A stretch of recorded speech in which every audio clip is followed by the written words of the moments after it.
es un abastonado. Y cuando hay mucho abastonado, 1% límite superior normal, tiene 14%, uno dice, demasiado, algo está pasando. Algún factor está estimulando que desde la médula ósea se comiencen a liberar las formas juveniles. Probablemente, generalmente cuando yo veo esto digo, sí, parece sí que hay una infección, parece. Los segmentados, los viejos, los polimorfos nucleares maduros están en porcentaje normal. ¿Qué más rescatamos de los estudios de laboratorio?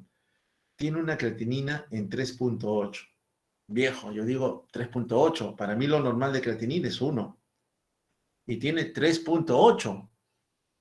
Pero recuerda, tiene un daño renal crónico. Sí, pero 3.8 es un tanto mayor al valor que yo esperaría encontrar. Generalmente con un estadio 3, su creatinina debería estar en 2, 2.2, 2.5, ¿no? Pero 3.8, algo está pasando. Ese riñón, efectivamente, por ese valor no está yendo bien. Se le toma una gasometría, análisis de gases arteriales, y la conclusión de ese análisis dice que el paciente tiene acidosis metabólica descompensada. Cuando uno escucha ese término acidosis metabólica, evidentemente hay alto estrés a nivel celular, hay alta acumulación de hidrogeniones. Y cuando se acumulan los hidrogeniones, inducen acidosis, ¿no? La acidosis puede ser respiratoria o metabólica. Metabólica cuando el riñón no es capaz de recomponer, reabastecer, elevar el nivel de bicarbonato. Entonces, es una acidosis metabólica descompensada. O sea, ya el riñón ya no puede. No es capaz él solo de poder ofertar la cantidad suficiente de bicarbonato para una acumulación de hidrogeniones que se está dando en algún momento. O sea, ya tenemos evidencia de que sí, ese riñón sí ha claudicado, no da más. Está pidiendo auxilio a gritos. Llega el examen de orina, y en el examen de orina nos dice, tiene leucocitos en orina, más de 100 por campo. La pregunta es, ¿cuál es lo normal? Menos de 4 células por campo. Células blancas, menos de 4 por campo. O sea, si ustedes les hacen un examen de orina, no tienen ninguna molestia, menos de 4 células blancas por campo. Y tiene más de 100. Entonces, en la orina hay respuesta inflamatoria. Y adicionalmente nos dice, y están aglutinados, es decir, hay tanto leucocito que se están apelotonando. 3 cruces, bastante leucocito aglomerado. Entonces, indirectamente me dicen, orina fétida, reacción inflamatoria positiva en la orina, digo, este paciente tiene una infección del tracto urinario. Y alguien me dice, un ratito, pero si usted me está diciendo que cuando la infección va acompañada de falla de órganos, ya no se llama infección. Sí, señor, está usted en lo correcto. Confirmamos que tiene una sepsis de foco urinario. Entonces usted ya dice sepsis de foco urinario. Sepsis de foco urinario. Es un cuadro, las ligas mayores en la infección, en el escenario agudo, la sepsis. ¿Qué nos dicen? Bueno, el paciente persiste hipotenso, le dan fluidos. Mira, lo primero que hacen es darle fluidos. Para este momento uno dice, este paciente sí, pues está en shock, está chocado, está hipoperfundido, y la hipoperfusión conlleva falla de órgano, sí, porque menos sangre llega al órgano, los órganos comienzan a fallar. Y como cualquiera hace, fluidos, y hemos visto que no a todo shock se le da fluidos, no todos responden a los fluidos. Pero ojo ciego, pero no, nunca llevé el curso de fisiopatología, a todos les doy fluidos. Y nos dice que a pesar de los fluidos, el paciente sigue hipotenso, no mejora la presión. Y a veces nos empecinamos, ¿no? 1 litro de cloruro, 2 litros, 3, 4, 5, 6 litros de cloruro, no levanta la presión. Y seguimos terqueados en que queremos darle más fluidos al paciente, cuando quizás ya no necesita fluidos. Lo que necesite probablemente sea otro tipo de fármacos, si hablamos desde el punto de vista farmacológico, para poder darle soporte que él vaya a necesitar. Muy bien. Entonces, en esta día, porque nos estamos demorando mucho, yo diría nos demoramos bastante, porque tenemos tiempo felizmente, y Bon nos consiguió un poco más de tiempo, analizamos un paciente que está en verdad gravemente enfermo, muy mal, este paciente está recontra mal, tiene que estar en una unidad de shock trauma, unidad de reanimación donde me gusta trabajar, tenemos que pensar rápido, y lo que vemos pues, hay que tomar decisiones rápidas y dirigidas, ¿no? Dice que le han dado una terapia Early Goal. Es una terapia que ya salió publicada en New England Journal of Medicine en el año 2001. New England Journal of Medicine es una revista súper leidísima en medicina. Ustedes tienen que leer esa revista sí o sí, cada semana, leerla, descargarla, acudir a los piratas para poder ver qué artículo de revisión tiene. Si usted quiere una fuente fidedigna de que está haciendo bien las cosas, tiene que leer New England Journal of Medicine. No quiere decir que todo lo que está ahí siempre es valedero. ellos han reconocido que en un momento se han equivocado y han tenido que retroceder y decir, sí, pues cuando yo te recomendé, era una recomendación para ese momento. Pasan los años y cambió el argumento, hay nueva evidencia y lo que era verdad hoy ya termina siendo obsoleto en el futuro. Sí, puede pasar. Empleamos terapia Ligol y fracasamos, no mejoramos, el paciente sigue mal. Entonces, identificamos daños, sistema nervioso central dañado, riñón dañado, corazón dañado, pulmones dañados. Entonces, es un paciente grave y se decide darle soporte ventilatorio. El paciente ya no daba, se estaba agotando, se cansó, ya no da, ya no puede ventilar tan rápido. Y se agota, entonces se intuba y se conecta a un ventilador. Bueno, lamentablemente mi video no va a correr, no verifiqué previamente que el video estuviera pegado, era en relación al paciente, no va a correr, ya lo vi en la otra diapo. Entonces, veamos pues, todos los desarreglos, ¿no? Me hubiera gustado que lo vean, pero lamentablemente no se ha podido. Bien, entonces surge la pregunta, ¿no? Para nosotros, ustedes dirán, ¿y cómo el paciente que tiene una infección urinaria, claramente sí tiene la infección urinaria, progresa a tener disfunción multiorgánica? ¿Por qué ahora presenta falla de órganos? ¿Qué pasó? ¿Cuál fue el gatillador que llevó a todo este desbarajuste y desarreglos que vemos en la función de los órganos? Bueno, la pregunta sigue ahí en el tintero que tenemos que resolver. Al final vamos a decir qué fue lo que pasó, ¿no? A pesar de los fluidos, vimos, paciente no mejora. La presión arterial sigue baja. Para ese tiempo, miren, yo les digo que es antiguo. ¿Por qué? ¿Por qué se da cuenta que es antiguo este caso? Porque el personal de salud indicó dopamina como una droga adrenérgica. Sabemos que la dopamina es una catecolamina. ¿El simpático utiliza dopamina? Sí, de vez en cuando, pero no mucho. ¿Cuál usa más? Norepinefrina. Pero para ese tiempo, nosotros acá en Tana solo tenemos dopamina, ¿no? Y usábamos dopamina, pues. Uno lee dopamina, pero si ya me han dicho que dopamina ya no se utiliza, ¿por qué lo usaron? Es que este caso, repito, es antiguo. Lo que usamos hoy en día es norepinefrina. Bueno, imagínense ustedes que no es dopamina, que es norepinefrina. Le hemos iniciado norepinefrina. Estamos tratando de darle una ayuda al simpático. ¿Por qué ayuda? Porque evidentemente para 3 días de evolución, el paciente está 3 días mal, la familia después de 3 días lo trae, por eso uno se amarga, ¿no? Yo ya no digo a la familia, ¿por qué lo trajo? ¿Por qué no lo trajo antes? Ya no digo eso, porque cuando escucha eso la familia, se altera. Me agrede, yo respondo, estamos en un ida y vuelta y por gusto.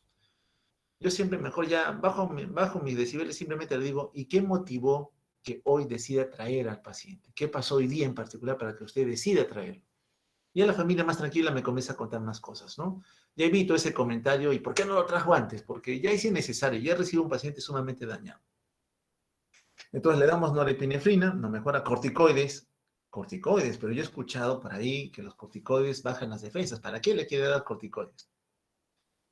Si se acuerdan de esto, al final alguien me preguntará. Entonces le dan una terapia, un combo, un cóctel de fármacos, de fluidos, le dan antibióticos, sí, pues antibiótico era vital porque tenemos una infección, hay que darle antibióticos, sí, de amplio espectro. Pero ¿qué pasa con el paciente? Sigue hipotenso.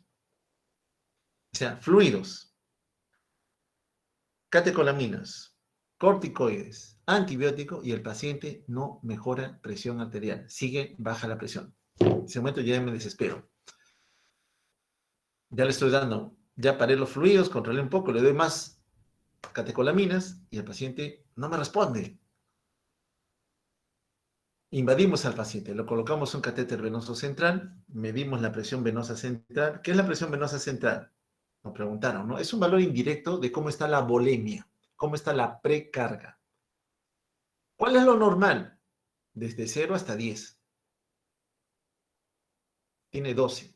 Yo diría, entonces, si usted me dice que el PVC mide precarga y la precarga es de 0 a 10 lo normal, algunos 0 a 5 inclusive, y 12 es el valor que tiene, digo, en precarga, volemia está bien. Sí, pues indirectamente dice que la volemia está bien. ¿Qué te está diciendo indirectamente? Ya no le des más volumen, ya está cargadito de volumen, no necesita más fluido. Eso nos dice indirectamente. No voy a hablar de PVC porque hoy en día también la PVC ha sido dejada de lado, pero para ese tiempo ese era nuestro pensar. Todos siempre medimos PVC. Entonces la interpretación era PVC, volemia. Si el PVC está bien, buena volemia. Y le medimos de paso la saturación venosa central de oxígeno. ¿Se acuerdan cuando medíamos cómo está? La sangre sale por el lado izquierdo oxigenada, se oferta a las células y regresa hacia las cavidades derechas con menos oxígeno. ¿Se acuerdan? Muy bien, entonces la saturación venosa central, ¿cuál es lo normal? 70%. Estamos en ese valor. Entonces dije, bueno, 70%. Entonces quiere decir que todavía hay consumo de oxígeno de lo que le estoy ofreciendo al paciente. Y como ya fracasamos con una droga adrenérgica, decidimos agregarle epinefrina. ¿Se acuerdan de la epinefrina, no? Un fármaco que es potente, básicamente se produce a nivel de la médula adrenal, tiene varias dianas celulares, su efecto es sistémico, recuerden, es sistémico su efecto, va a actuar sobre todas las células, no es como noradrenalina, que más actúa sobre lecho vascular y algo sobre corazón. La epinefrina actúa sobre todas, alfa, beta, con las dos va a trabajar. Muy bien, le damos adrenalina al paciente. No va a correr el video, pero con adrena mejora la presión. Ya intubado mejoró la saturación. Ya con adrenalina como segunda droga vasopresora mejoró la presión arterial. O sea, conseguimos el objetivo, ya, es cierto. Usted ha conseguido mejorar la saturación parcial de oxígeno, más de 90%. Sí, señor, lo conseguí. Usted ha conseguido mejorar presión arterial usando dos drogas vasopresoras, en este caso la dopamina y la epinefrina. La presión arterial media está mayor o igual a 65. Muy bien. Eso es lo que hemos conseguido con la terapia, que no se ve en el video, lamentablemente, pero cuando uno iba a ver el monitor iba a encontrar que la saturación 95%, la presión arterial media por encima de 65. Pero si nosotros retrocedemos un ratito, usted me ha dicho, me refiero a mí, a una clase pasada, de que estas cifras que se obtienen son cifras macro circulación. Pero cuando uno reanima a un paciente, no se cierra en macro circulación. Tiene que buscar al elemento diana, a quien quiere llegar. Y ese elemento diana es la célula. Por tanto, estamos hablando no de macro, sino de microcirculación. Usted se debe fijar en la microcirculación. No dejarse engañar por la macro, por ver que la presión en el monitor ya está normal, que la saturación está normal. No. Usted tiene que ir a ver cómo está la célula. ¿Se ha recuperado? ¿Se está recuperando con mi tratamiento? No. Eso es lo que tiene que identificar.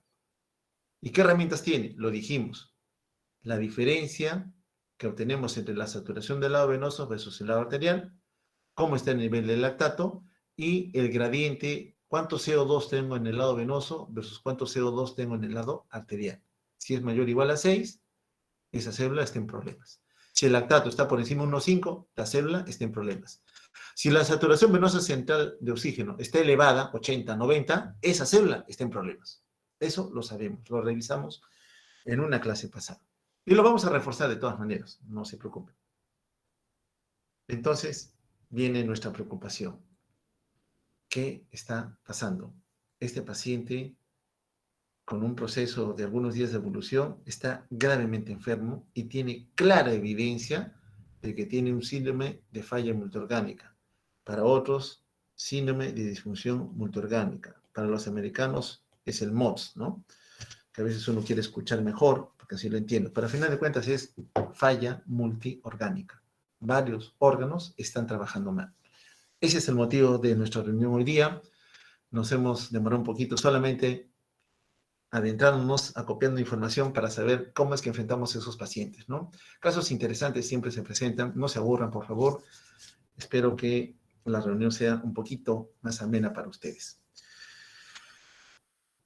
Paciente con falla multiorgánica, más de 2 órganos están fallando, alto riesgo de muerte en el paciente. Sabemos que ese paciente tiene alto riesgo de morir. Cuando yo hablo con la familia, veo a esos pacientes, salgo a hablar con la familia, muchas veces la familia no me va a entender términos médicos, técnicos. Tenemos que hablar a un nivel más bajo.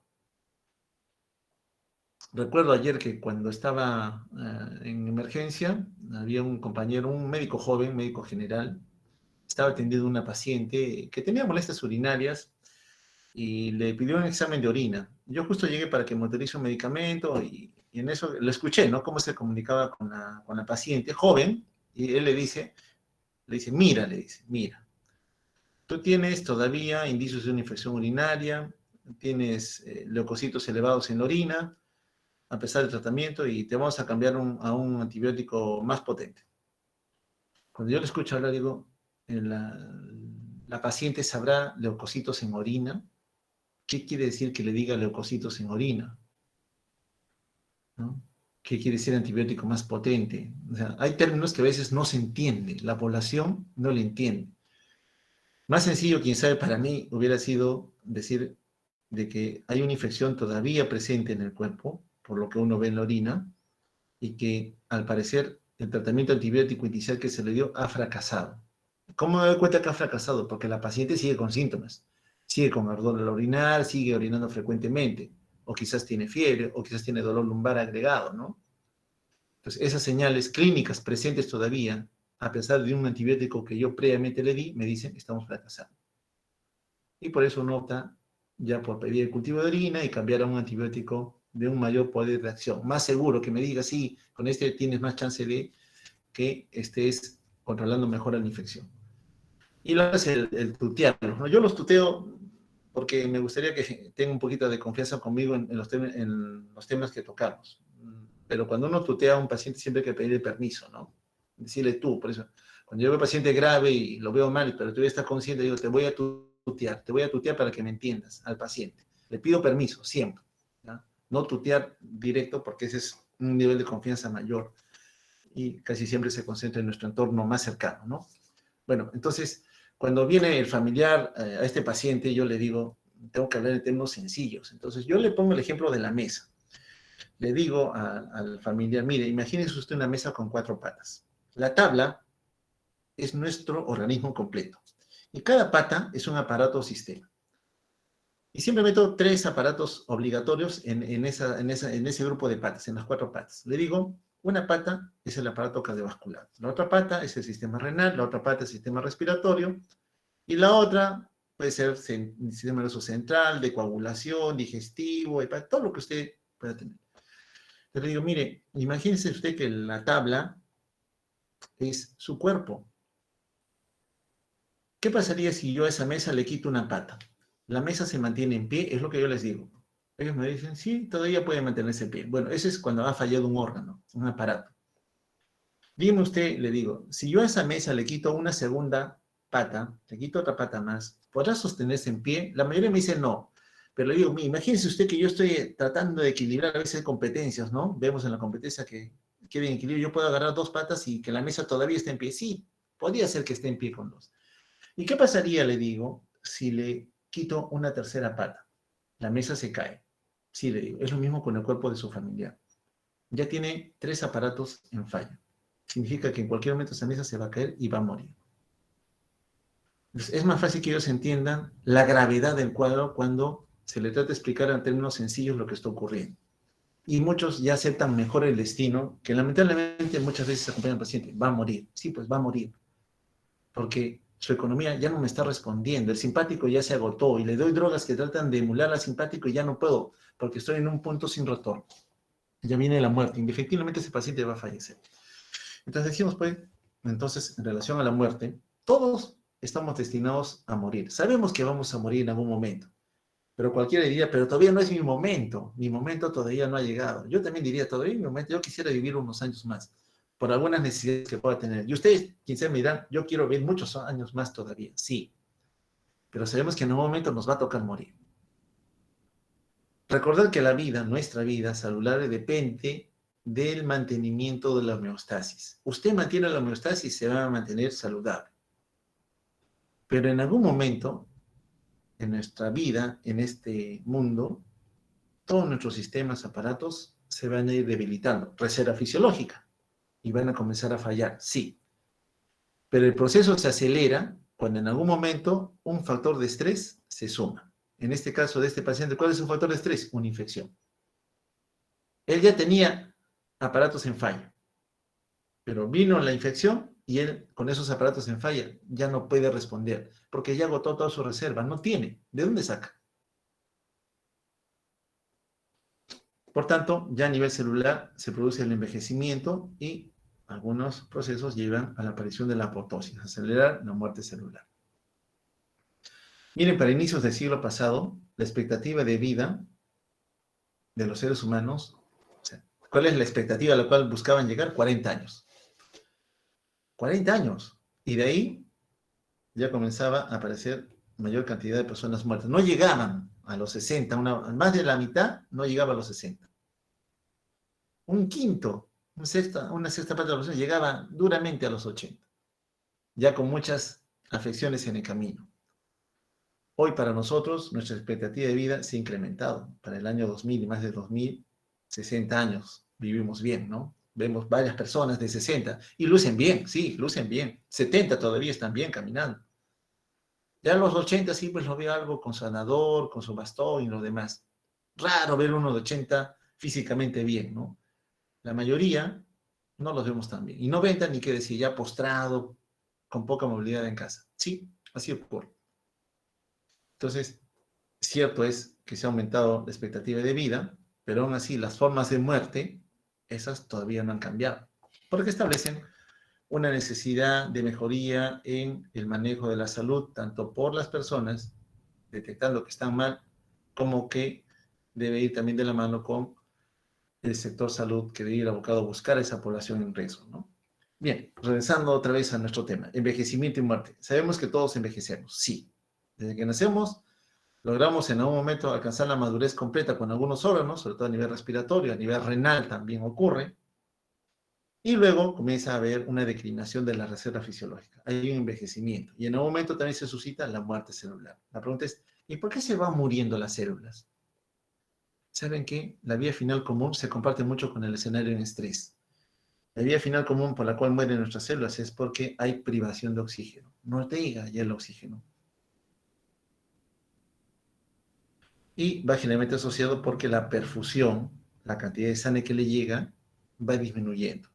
Lógico es que en ese individuo de mayor edad es gradual, ¿no? Gradualmente va disminuyendo.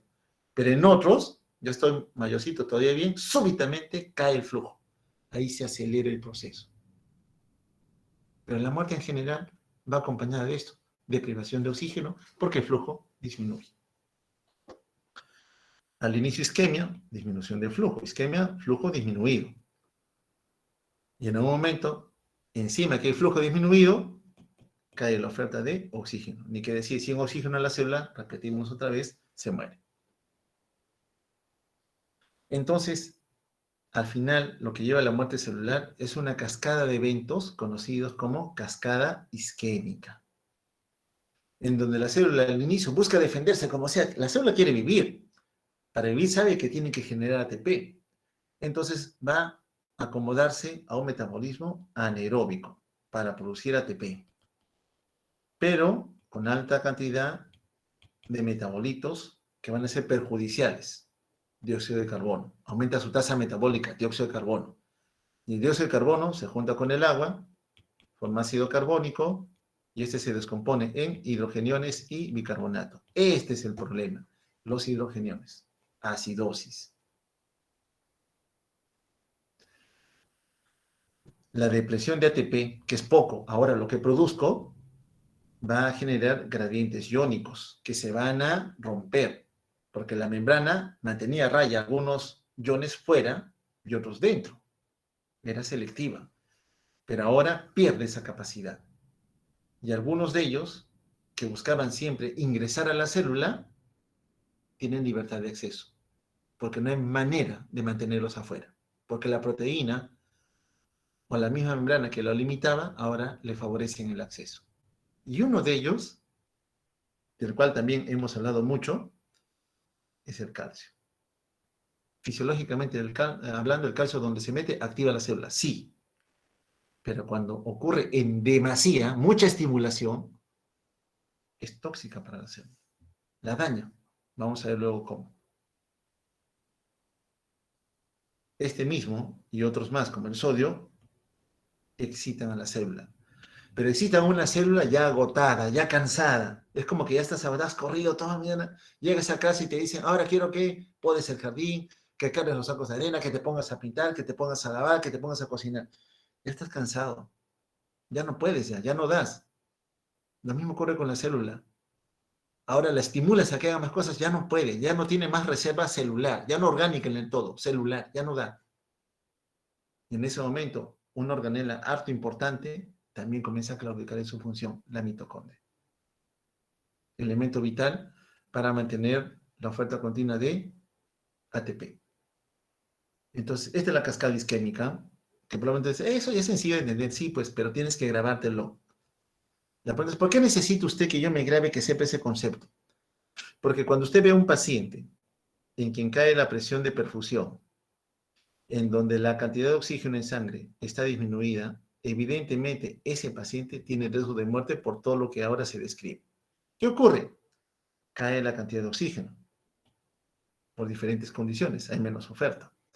Si no hay oxígeno, produzco menos ATP. Si tengo menos ATP, la membrana celular deja de ser selectiva. La permeabilidad selectiva se pierde por falla de las bombas que utilizan ATP para su trabajo regular. Fallaron las bombas iónicas, el calcio aprovecha la situación, ingresa. Y cuando ingresa, comienza a condicionar activación de proteínas en el citosol, en forma exagerada. Y cuando tú promueves activación de varios sustratos metabólicos, siempre se producen algunos residuos. Y uno de ellos en particular es la generación incrementada de radicales libres. Radicales libres son moléculas inestables de oxígeno. ¿Y de dónde vinieron? Lo vamos a ver ahorita. Vamos tranquilos. Solamente recordar que hay aumento de la producción de radicales libres. Buena parte de ese aporte vino de la mitocondria. Recuerda, a nivel mitocondrial hay una buena cantidad de electrones y los electrones son inestables. Por tanto, con el poco oxígeno que existe ahí, van a favorecer la acumulación y producción de estos radicales libres. Solo recordar que aumentan radicales libres. El calcio mismo es excitador.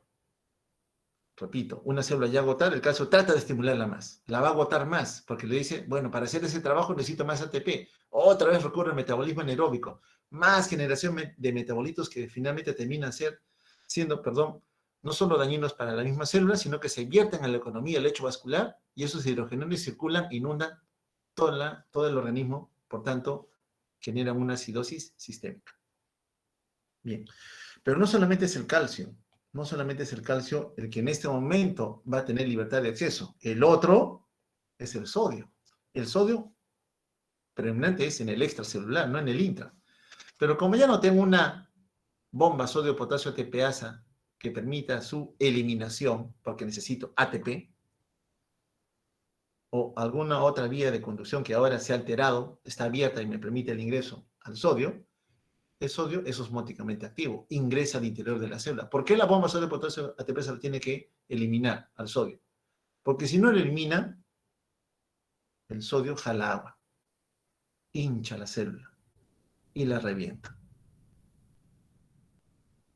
Es decir, favorece la muerte celular.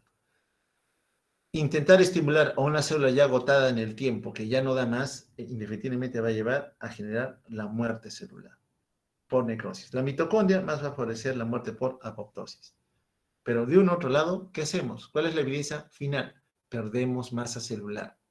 El hígado pierde hepatocitos. Por ejemplo, a nivel sistema nervioso central perdemos neuronas. A nivel renal, las células tubulares encargadas de una función importante para resolver o para secretar, también se van a ir perdiendo. Entonces, todos los escenarios histológicos van a ser afectados, todos, por esta cascada isquémica. Aquí la mitocondria, en una diagonal, lo normal. De aquí para arriba es lo normal. Tú le ofertas sustratos energéticos, le ofertas oxígeno, la mitocondria te responde. ¿Cómo? Generando ATP. Suficiente. Célula vital, hago mi trabajo sin problemas. Pero ahora métela en estrés, isquemia. Baja el flujo. Si baja el flujo, la mitocondria tiene doble membrana y en su membrana también tiene proteínas. Acuérdate, también tiene proteínas la mitocondria. Y estas proteínas, que ahora están alteradas, se hacen permeables. ¿A quién? A los hidrogeniones. ¿Y esos hidrogeniones qué rol cumplían? Se acumulaban, pues, acuérdate, en el espacio intermembranoso. Y cuando regresaban a la matriz mitocondrial, a través de la ATP sintasa, aquella que sintetiza ATP, favorecía que haya mayor cantidad de este sustrato energético. Pero ahora los hidrogeniones se van para afuera, se van al citoplasma. Entonces, si ya no tengo hidrogeniones que eran necesarios para que cuando retornen hacia la matriz mitocondrial generen ATP, porque los estoy perdiendo, ¿qué sucede con el ATP? Se depleta. Ya no tengo ATP, porque la mitocondria ahora es disfuncional. A eso que sumamos, que la mitocondria tiene otros componentes, citocromo C es uno de ellos, que comienza también a liberarse. Comienza a liberarse. Y como es un producto que era mitocondrial y ahora se está expresando a nivel citosólico, comienza a generar otras estructuras en el citoplasma. Y junto con esto, activa a un sistema enzimático conocido como las caspasas. Y las caspasas inician la muerte celular por apoptosis. Entonces la mitocondria no solamente deja de generar ATP, sino que también activa la señalización para que la célula se muera. Entonces, este aspecto importante de determinar, solamente cuando hemos bajado flujo, disminuido oferta de oxígeno, entendemos en parte por qué la célula finalmente se va a perder y va a morir. Pero a nivel subcelular ocurren más cosas todavía, más eventos que debemos entender. Ya sabemos que por el daño mitocondrial baja la cantidad de ATP. Por tanto, sin ATP, varias vías metabólicas de la célula y de su protección misma se van a perder. También aquí aumenta la producción de radicales libres de oxígeno o especies reactivas de oxígeno. Y esas especies son inestables, son átomos inestables, son destructores. Háganle cuenta que meten a su casa al demonio de Tasmania, si es que han visto en algún momento los Looney Tunes, y esos destruyen todo. Igual, las especies reactivas de oxígeno destruyen todo. Toda organela que tiene membrana la destruyen, igual que la membrana celular. Cogen también a nuestro código genético, lo destruyen. Son destructoras. Oye, si siempre las tenía, ¿cómo yo las amortiguaba? En un momentito vemos. En un individuo sano, ¿cómo es que se amortiguaba? El calcio en ingreso, lógicamente, comienza a activar a la célula ya agotada y cansada, repito otra vez. Activa y desgasta la célula. Y encima, aumenta la permeabilidad mitocondrial. Recuerda que la mitocondria también tiene un escenario interno que le permite sostener su trabajo, pero si tú ahora le vas a abrir en su membrana poros para que salgan algunos componentes importantes como los que vimos hace un instante, afecta la función mitocondrial. La membrana también sufre daño, porque hay pérdida de muchos de sus componentes. Ya no tengo la capacidad, yo célula, de mantener a todas las proteínas en la membrana, ni el acomodo de los ácidos grasos, ni los fosfolípidos correspondientes. Y no solamente ese daño se da a nivel de la membrana celular, sino también a nivel de la membrana de algunas organelas. Una de ellas, lisosoma.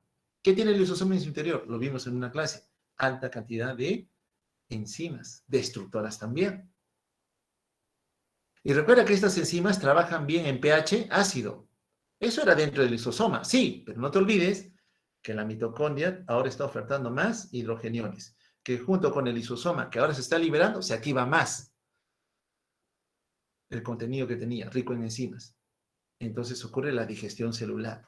La célula en sí misma se está comiendo y la estamos perdiendo. Desarreglos en las proteínas. Recuerda que cuando una proteína se sintetiza, cadena de aminoácidos. Esa es su estructura primaria. Luego, por cercanía de átomos, ocurren enlaces, estructura secundaria. Y luego un reacomodo y origina la estructura terciaria.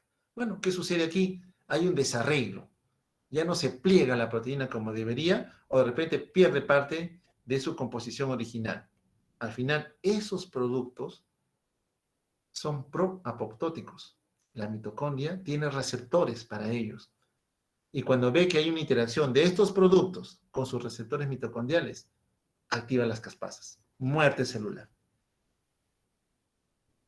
Todo ese escenario ocurre entonces en la célula. Entonces, esta mitocondria, que es deprivada de flujo de sangre, por eso es isquemia, menos sangre, menos oferta de glucosa, oxígeno, entra en estrés. Disminuye la fosforilación oxidativa, aquella que le permitía generar ATP, por tanto tengo menos ATP, y sin ATP las bombas se alteran. El calcio ingresa, el sodio ingresa. Afecta no solo a las células, sino también a algunas órganos. El retículo endoplásmico también se hincha, se edematiza, junto con la célula. Se forman algunas vacuolas, vacuolización, que evidentemente va a alterar la microanatomía celular y va a favorecer la generación de la muerte de la misma. La poca cantidad de ATP, la célula se defiende, como sea, quiere un poquito de ATP, gasta el glucógeno que tenía, la glicólisis anaeróbica acumula el lactato, recuerden que normalmente va a piruvato, no a lactato, en un escenario aeróbico, pero como no hay oxígeno, el lactato se acumula.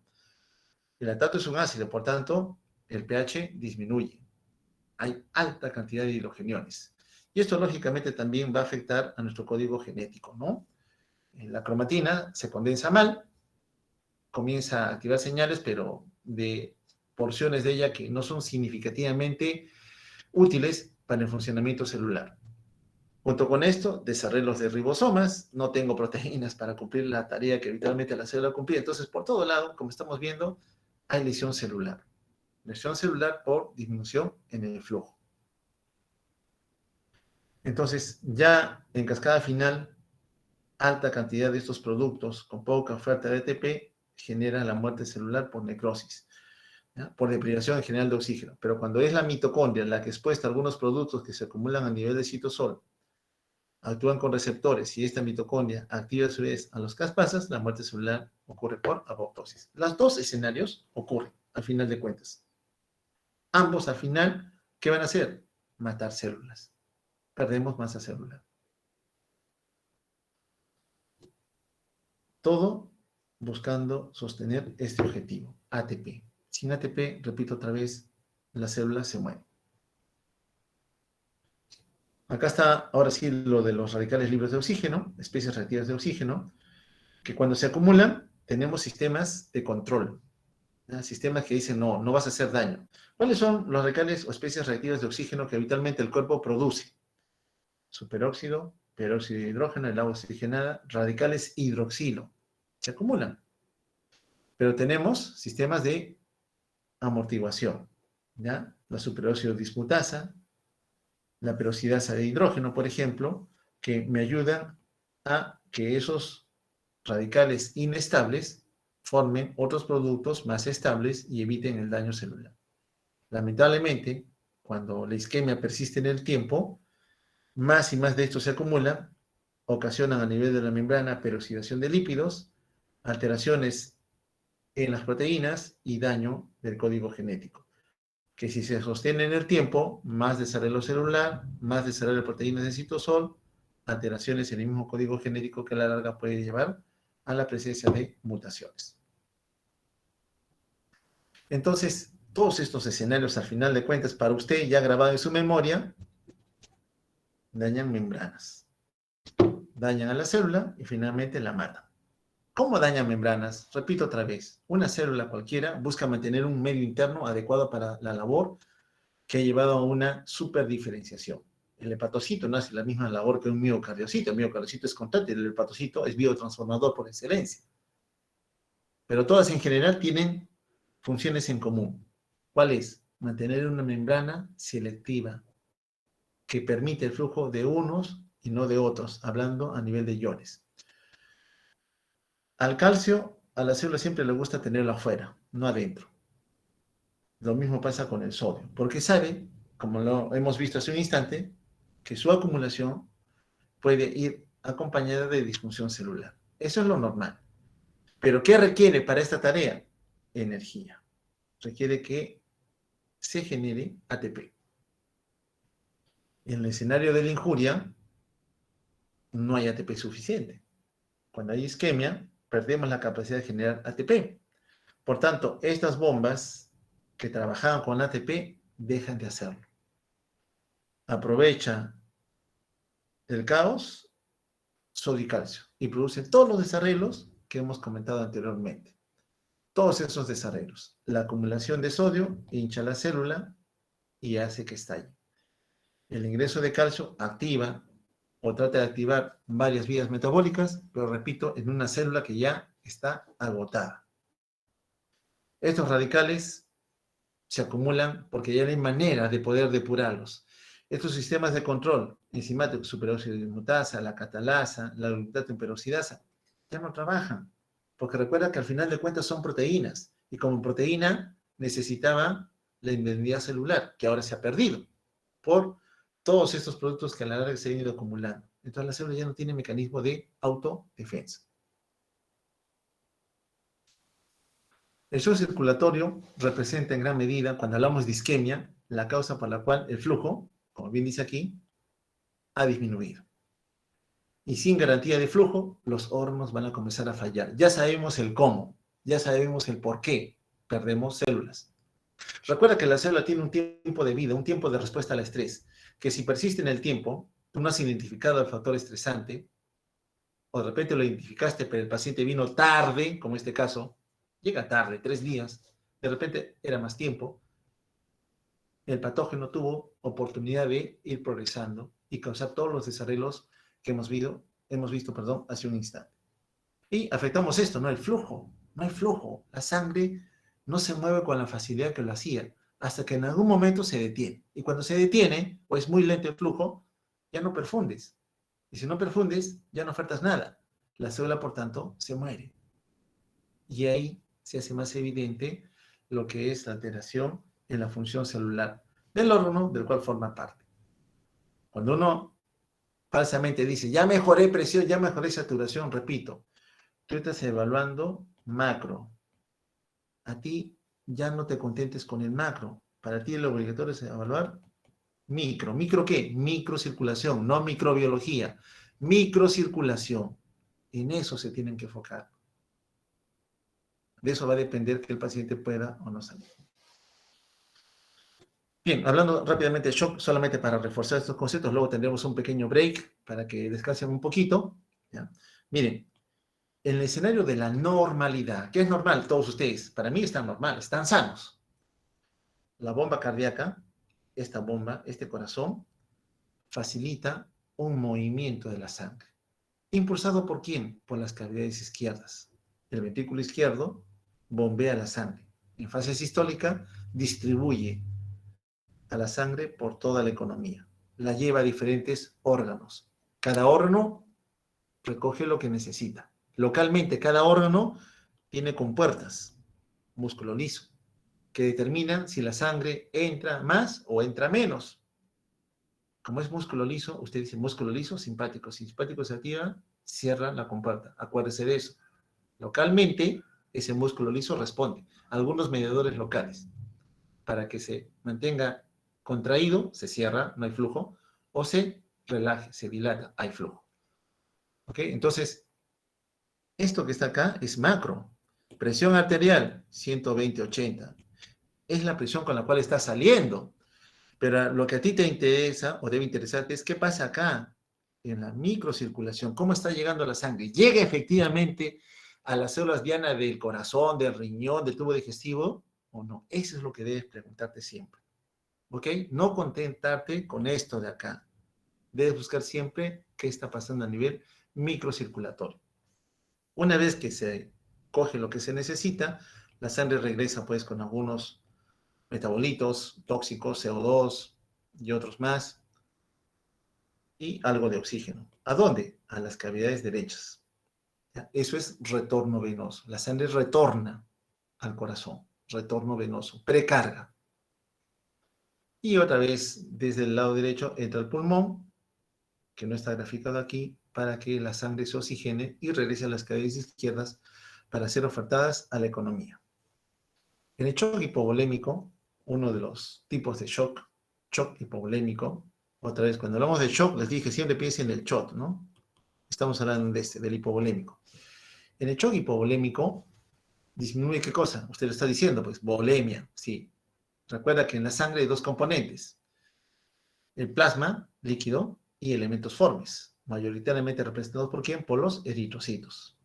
Ambos forman la sangre, ¿cierto? Entonces, en el shock hipovolémico, baja volemia. Entonces, ¿puede bajar la volemia porque el volumen plasmático es disminuido? Sí. El paciente vomita. ¿Qué vomita? Agua. Orina en exceso, agua. Tiene diarrea, agua. Y otro que venga con pérdida de sangre. Está perdiendo sangre. Cuando pierde sangre, está perdiendo plasma y elementos formes. No lo olviden. Entonces, cuando uno habla de shock hipovolémico, está perdiendo volemia, está perdiendo alguno de esos componentes. Entonces, cuando tengo pérdida, acá miren, acá he sido injuriada, un traumatismo, machetazo, pierdo sangre, baja la volemia, menos sangre, regresa al corazón. Ah, estás bajando precarga. Cuando un habla de shock hipovolémico está afectando la precarga.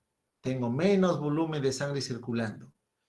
Entonces, menos volumen de sangre para llenar las cavidades del corazón.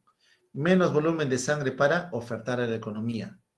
Por eso está aquí a la mitad. Está en peligro.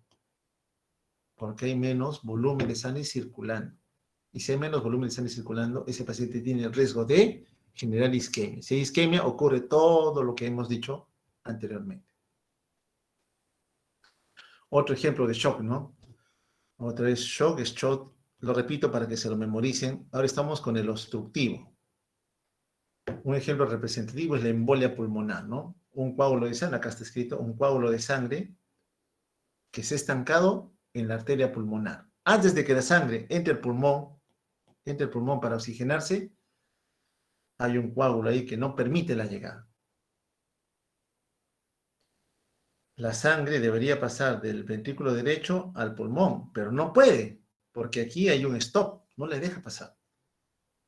Pero la sangre siempre regresa. Ah, siempre hay una precarga que intenta regresar, pero no puedo moverla, no la puedo botar al pulmón. O sea, recibo un volumen de sangre, la debo mandar al pulmón. No puedo, porque hay un obstáculo. ¿Cuál? El émbolo. Entonces, eso también afecta la precarga. Entonces, si la sangre que debería pasar hacia el pulmón y del pulmón regresar a las cavidades izquierdas no lo va a hacer, lógico es que este ventrículo izquierdo eyecta un menor volumen de sangre. Y si hay menor volumen de sangre eyectado, evidentemente voy a afectar a la perfusión. También afecta a la perfusión. Importante reconocer a este tipo de shock. Si en este shock te están diciendo que hay mucha precarga, te estás dando cuenta aquí, hay mucha precarga, hay mucho volumen de sangre acumulado, ¿se beneficiará de que le des fluidos cuando lo veas chocado? No. Si tú le das más fluidos, vas a sobrecargar más al ventrículo derecho. El ventrículo derecho, el problema que tiene es que no puede mandar todo el volumen de sangre del pulmón porque hay un obstáculo allí. Y tú dices, está chocado, fluidos. No, no todo shock circulatorio responde a fluidos. Quizás el hipovolémico sí, porque ha perdido volumen de sangre. Pero este shock no, este no mejora con fluidos. ¿Con qué va a mejorar? Sácale el coágulo que tiene ahí. Si tú le sacas el coágulo, el paciente puede mejorar. Porque hay un coágulo que no permite que la sangre llegue al pulmón. Muy bien, sácalo o destrúyelo. En farmacología tenemos una droga que destruye el coágulo, un fibrinolítico. Lo verán también en su escenario, pero una de las indicaciones justamente es la embolia pulmonar. Bien, este es otro shock obstructivo, no es por una embolia pulmonar. ¿Qué ha pasado acá? En el espacio pericárdico se ha acumulado un volumen de líquido. Yo no sé qué líquido es, puede ser sangre, sí, puede ser sangre. Como también puede ser un fluido generado por un proceso inflamatorio o por un proceso tumoral que lleva a que el pericardio comience a secretar mayor cantidad de líquido. La cuestión está que el líquido se ha acumulado. Y cuando se acumula, como están viendo ahí, no permiten que las cavidades cardíacas reciban sangre, porque lo están atrapando, no le dan espacio para llenarse de sangre. Ese también es un shock obstructivo. ¿Cómo se llama? Taponamiento cardíaco. Está chocado el paciente. ¿Le doy fluidos? Porque todos me dicen darle fluidos. No, este tampoco, porque por gusto, no tiene cómo llenarse, no le falta fluido.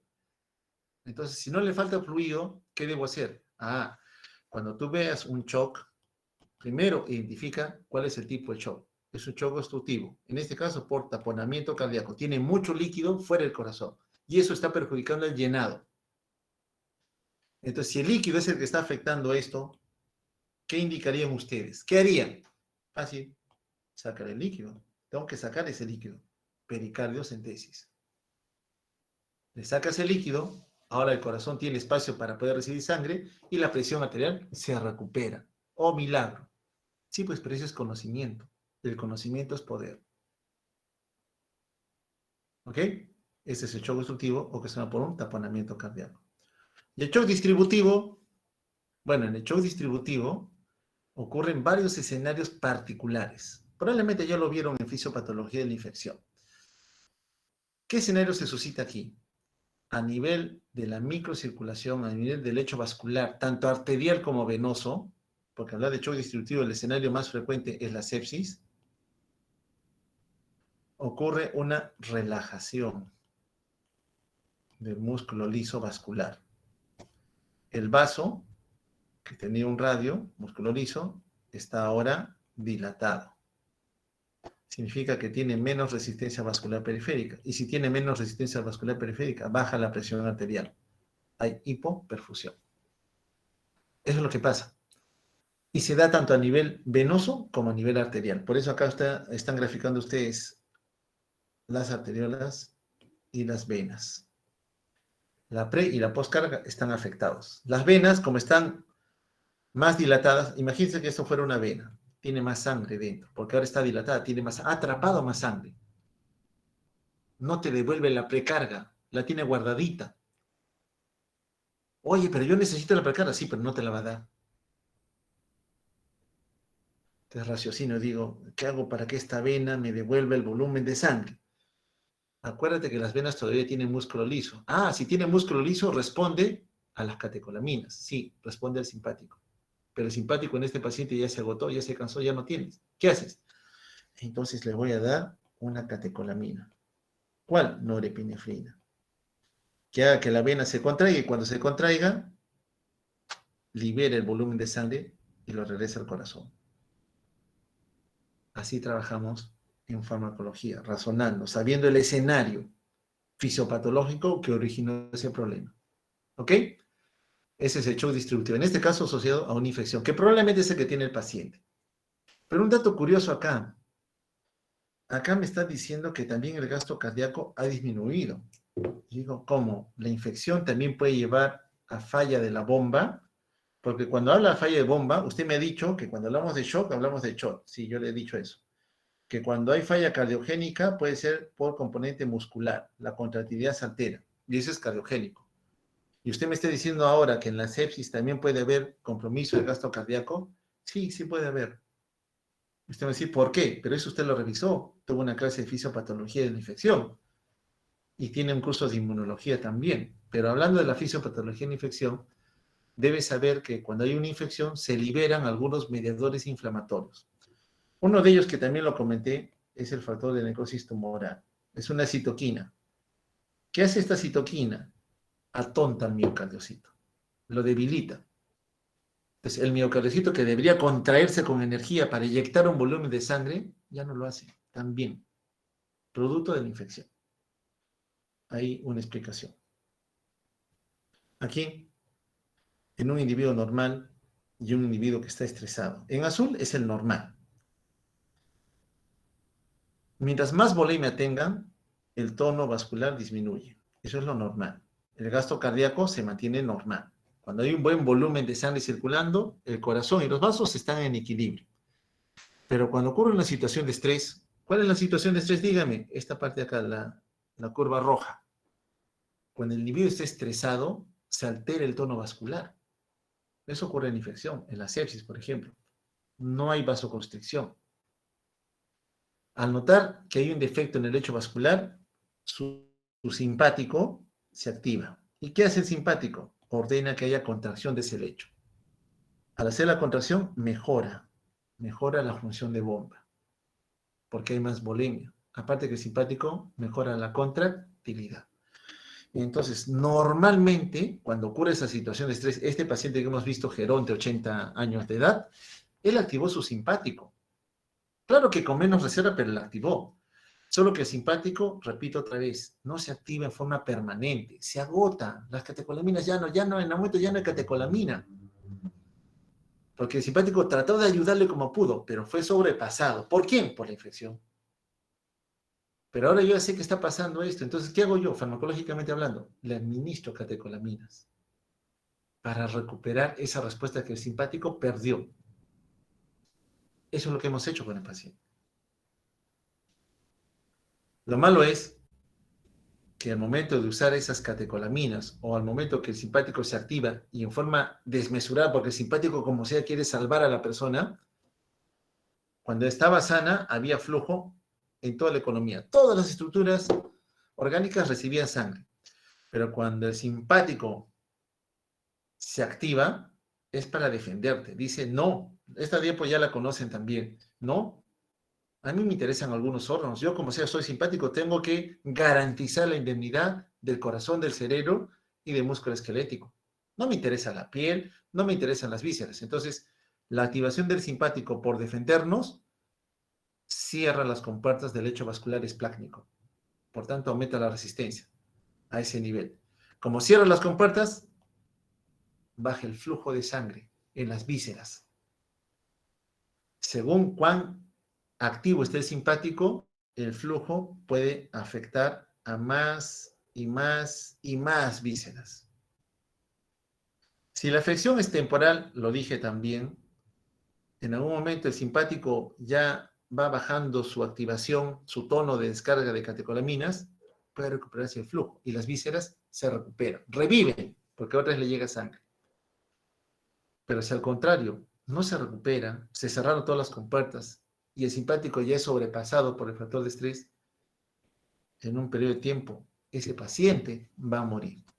Pero va a morir porque varias vísceras del cuerpo, donde están los riñones inclusive, ya no están recibiendo sangre. Estoy simplemente evidenciando y explicando el por qué se produjo esa falla. Ya sabemos aquí que el simpático, cuando nota una señal de peligro, cierra compuertas. Dice, no, yo tengo que llevar la sangre al corazón, al cerebro, al músculo esquelético. Ahí tiene que llegar, músculo esquelético. ¿Y a quién sacrificas? A las vísceras. A mí no me interesan las vísceras. Pero ese es un peligro. Eso es un peligro. Porque baja el flujo en esas estructuras viscerales.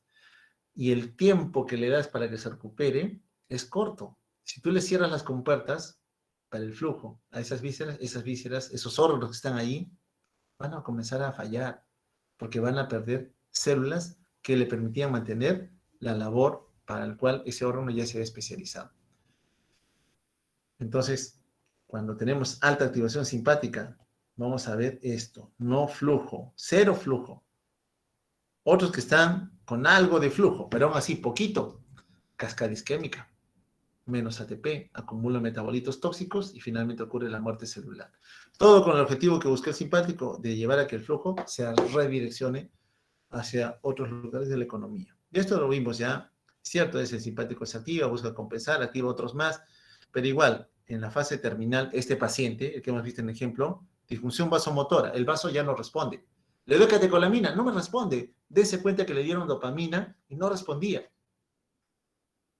Entonces, la persona que optó por darle epinefrina, una catecolamina de rescate, porque ya sospechaba que el tono ya se había perdido. Y con eso recién mejoró. Pero recuerda, la epinefrina actúa en todo nivel. Por tanto, esa aparente mejoría en algún momento te va a cobrar factura, porque la epinefrina va a cerrar compuertas a donde sea que llegue a tener acción. Entonces, en este escenario en donde hay un factor de estrés que no se controla, intenta compensar mi sistema de respuesta de ayuda en mi primer ordenador simpático y no puede, van a suscitarse otros eventos. ¿Qué eventos van a suceder? Que me expliquen que finalmente aparezca la falla multiorgánica. Depresión cardíaca. La bomba comienza a fallar. Ya no se contrae con la misma fuerza que tenía al inicio. No, ya no. Hay que terminar. No, ya está debilitada, está agotada. Recuerda, el miocardiocito, como cualquier célula, ya está agotada, ya no da más. Te pidió auxilio cuando entró y no se lo diste, porque no reconociste que estaba en shock. Te demoraste en actuar. O dijiste fluidos, todo fluido, fluido, fluido. Te demoraste por usar mucho fluido. No identificaste la causa del shock. Escape simpático, sí, pues en un estallar simpático, por más que esté activo, ya no va a tener con quién actuar, porque ya no hay células que le respondan. La acumulación de hidrogeniones. Los hidrogeniones entorpecen la función celular. La célula no le gusta un ambiente ácido, es incómoda, no trabaja bien. Hay un aumento de la viscosidad sanguínea. Oiga, ¿por qué? Si un vaso sanguíneo tiene un volumen de sangre determinado, ¿por qué ahora va a ser más viscosa? ¿Sabes qué ocurre? Que las células endoteliales que estaban unidas firmemente ahora no lo van a estar y comienzan a permitir la fuga de agua. Fuga el agua al intersticio. ¿Y qué se queda? Elementos formes. Es como la avenida Circunvalación. La avenida, en la subida, hagan cuenta, es un vaso sanguíneo. Hay algunos carros ahí circulando. Hubieran 10 carros en toda la avenida. Tranquilos van los 10, porque hay espacio para que puedan pasarse uno por otro. El espacio es el fluido. Y ahora imagínate que hay 1000 carros en la avenida Circunvalación. Ya no hay espacio, ya no hay fluido. Todos los elementos formes se están chocando uno con otros. La sangre está más viscosa. Y si está más viscosa la sangre, fluye más lentamente. Isquemia. Otra vez, isquemia. Se presenta ya el deterioro celular y finalmente, ¿a quién comprometes? Al centro integrador, el sistema nervioso central. Recuerda que toda la información de los desarrollos que ocurren en tu cuerpo se concentran en tu sistema nervioso central. Y si ahora ese sistema nervioso central está en falla, ya que lo ubicaste, porque él era el que integraba y ordenaba modificaciones en la respuesta de las vías compensatorias para que la célula volviera a revivir. Pero ya lo dañaste, ya no tienes forma de poder responder a esa situación tan desagradable y finalmente llegas a esto que también lo vimos, que es la evidencia de shock circulatorio. Un paciente hipoperfundido con evidencia laboratorial de que la sangre no está llegando con lo que debe llegar a las células y estas células están muriendo. Hasta acá, un ratito, un break, un descanso para ustedes, por favor. Estamos casi en la mitad de la presentación. Discúlpenme otra vez por ser un poquito prolongado. Les pediré que tengamos